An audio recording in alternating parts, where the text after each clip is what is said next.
parle. Chaque jour, Charles et Carole vous présentent la leçon de l'école du sabbat.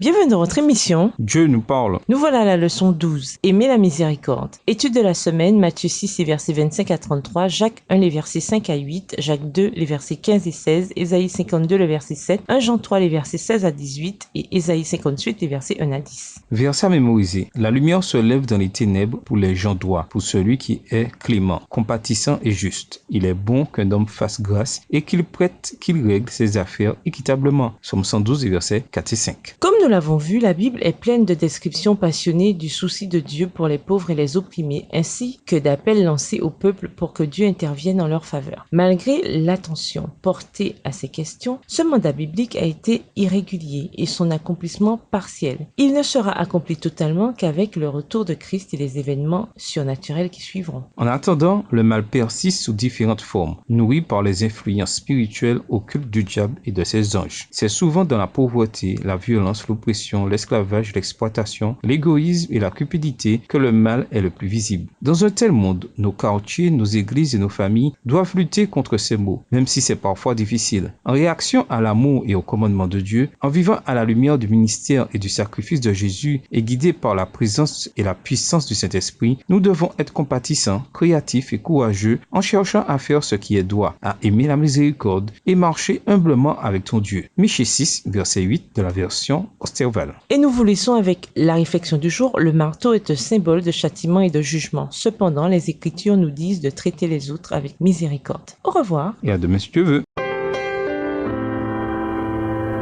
Dieu nous parle. Chaque jour, Charles et Carole vous présentent la leçon de l'école du sabbat.